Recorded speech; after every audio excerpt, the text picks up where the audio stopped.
Hello. We're running out of sunlight, but I wanted to do another video outside. I'm enjoying doing them outside before it gets too cold and I won't be able to do them outside. But I wanted to um, remind you all, if you don't know, or inform you if you don't know, and remind you if you do remember that October is British Black History Month. And so I totally forgot. And I always have it in my book. Usually in my book journal, that is something I transfer through the calendar so I remember. So I forgot, and I was watching some videos and I was like, oh, I forgot. So I wanted to highlight some books that I have that are by British authors, one of which I've read. The rest I've just collected and I have not gotten a chance to read, and maybe you guys could recommend which one you think would be a good one to start with if you've read one, or you could just take them down as some possibilities for you to read when you get going on your TBR. So the first one is the one that I read, and then I'm going to read them kind of in order of when I purchased them, and that doesn't mean when I heard about them, it's just when I purchased them. So I have, hold on one second.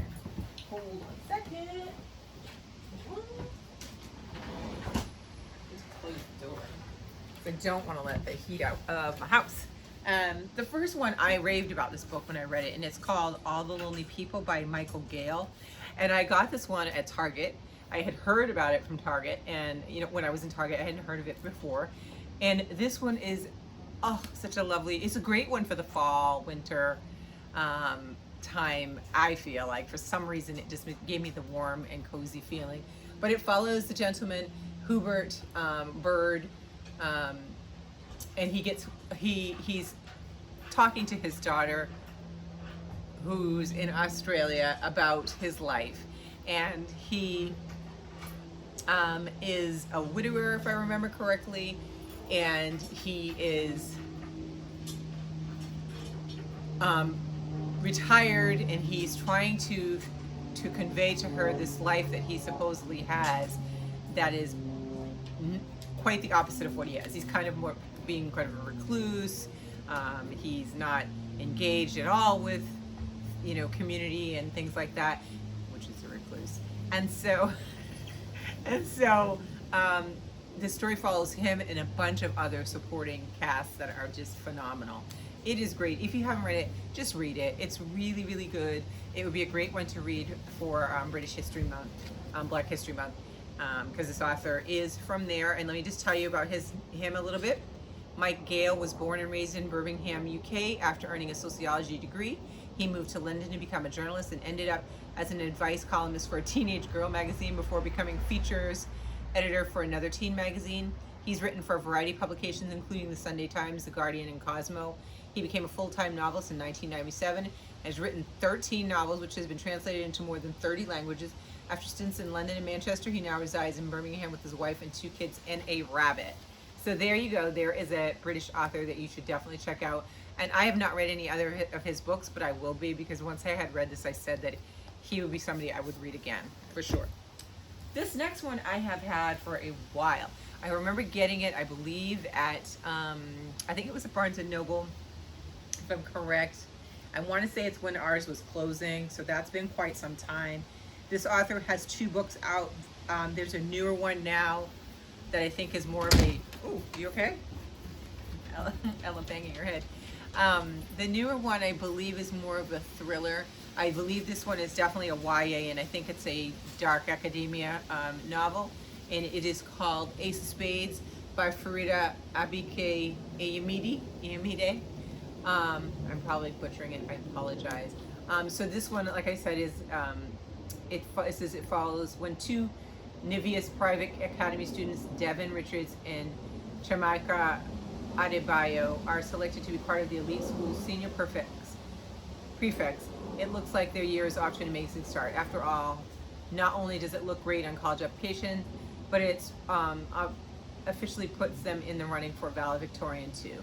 And I think there's, I do think that there's like kind of a competition between the 2 of them, obviously, for this position. And I have not read this, but I do know that there are some details, sexual details, and talking about sex in here. So for probably young kids, maybe not. maybe if you're like 17 or 18, you know, the content might be okay. Um, I'm beyond that age, so I could read this, but I have not read it. And her newer one, I haven't read. There's mixed results on the new one. Some people say it was kind of long, um, and some of the themes kind of repeated from this, so I don't know. So there's that. This other one I had bought in the hardcover, and then I wanted it so badly in the softcover. I waited for the softcover to come out, got the softcover, and I think I donated the hardcover to it. And that's Girl, Woman, Other by Bernadine Evaristo. This one was all over the top. Everybody talked about it in BookTube. She's got some other books here in the back that it says Mr. Loverman and The Emperor's Babe. I have not read this yet. It follows 12. I think they are, oh, here I did put the description. So this is 2019 that this came out. And it says it follows the lives of 12 characters in the UK over several decades. The book is written in a mixture of poetry and prose, which Evaristo calls fusion fiction. The characters are mostly Black British women, but vary in age, class, sexuality, and gender. The book is about struggle, but also about love, joy, and imagination. Great reviews. People really loved this and always said it was a good book. So this is one I definitely have to get to. I love this paperback version. It's just the right size to like tuck under your arm and get your stuff, your tea and your cookies, and just go to a nice location and read it. So if you haven't, that's one that you could read. This next one I remember hearing from Dee Dee, and as soon as she described it, I remember ordering it. And I don't know if I got this one before, but I'll talk about this. I don't know if I got this one before or after the next one. But this is Rose and the Burma Sky by Rosanna. Oh, excuse me. Let me go back a second. Do I have a picture of her? Yes. I want to show the authors as well. So this is Bernadine Evaristo. This is a picture of her. I don't know if you can see good because the light, I'm losing the lights. It might be just a voice talking to you. You won't even see me. She's an Anglo-Nigerian award-winning author of 7 other books of fiction and verse fiction that explore aspects of the African diaspora, past, present, real, and imagined. Her writings have also spanned short fiction, reviews, essays, drama, writing for BBC Radio. She's a professor of creative writing at Brunel University, London, and vice chair of the Royal Society of Literature. She was made an MBE in 2009. As a literary activist for the inclusion, she has founded several successful initiatives, including Spread the Word Writer Development Agency, 1995 and ongoing, the Complete Works Mentoring Scheme for Poets of Color, and the Brunel International African Poetry Prize from 12/12/12 which is ongoing.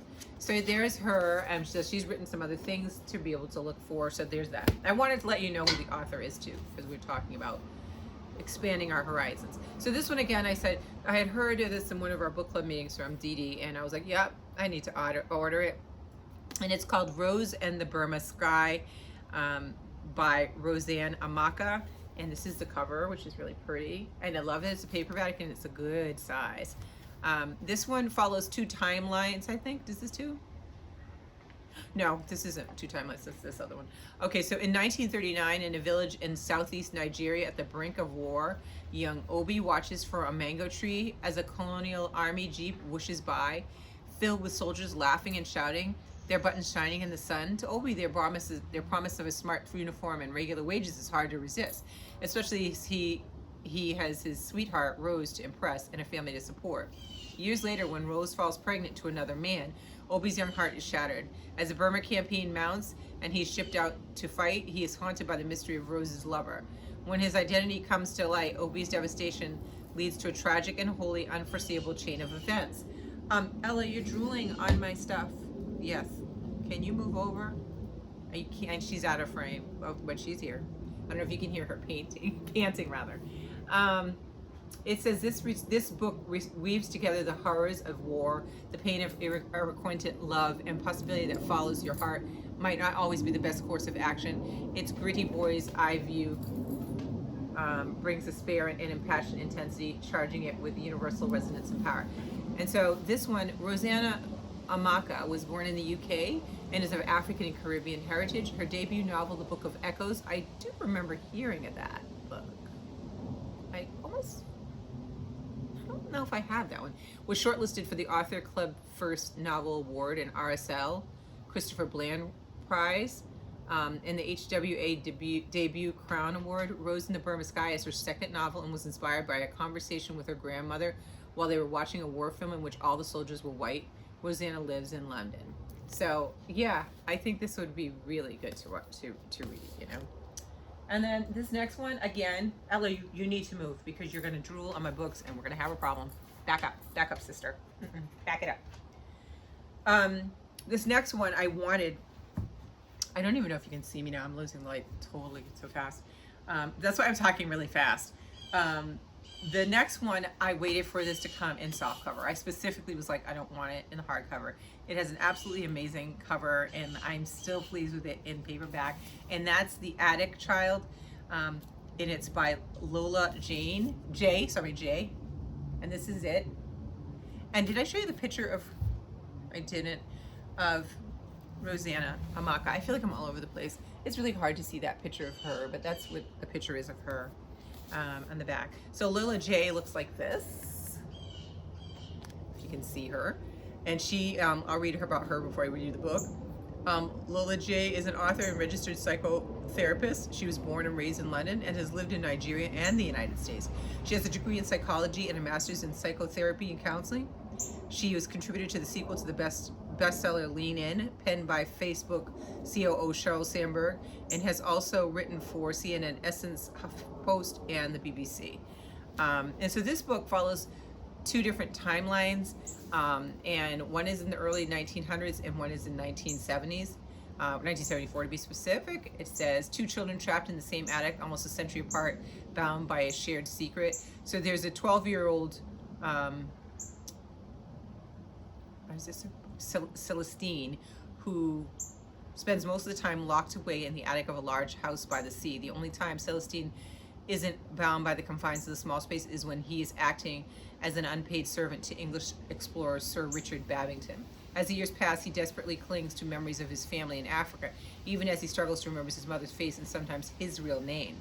In 1974, we follow Laura, and she's a young orphan girl born into wealth and privilege whose fortune has now changed, finds herself trapped in the same attic. Searching for rays of light in the darkness, she discovers some of the writings of, that are carved on the wall and some mementos, and those somehow she finds out about this secret that must bind her to the other person. I think this was mixed reviews. It came out and it was like a rush, and then it seemed like it just kind of went off the radar. So I am definitely still going to read it. Obviously, I bought it, so I do want to read this one. So there's that one. And the last one before the sun is completely set is The Jigsaw Man. I talked to you about this one before. It's by Nadine Matheson, and I actually bought this in its next book, and it's an Inspector Angelica Henley thriller. And I totally want to read this one this fall. I really would like to get to it, maybe even next month. Because I don't think I'll be able to squeeze that in with what I'm reading now.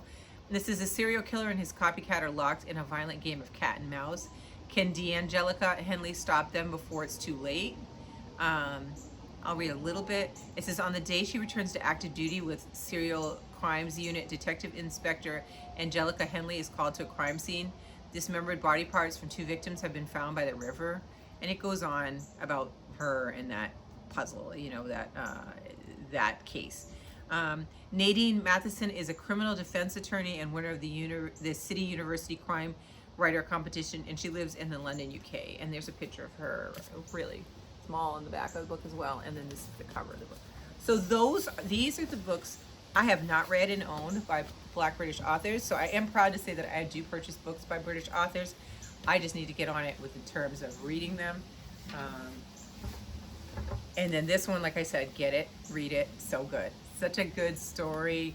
All the characters are just so great. And yeah, I'm not going to spoil anything for you. Just read that. So let me know of any other British authors that you think that I might like to read in books. And let me know if you've read any of these and you'd like me to, if you were to pick out of those, if you were to pick out of these, which one would you read first? Let me know and in the comments. And thanks for watching. And it's getting ready to get dark and it's really cold out here right now. So I'm gonna go inside. I'll talk to you guys later. Bye. Ella, move it.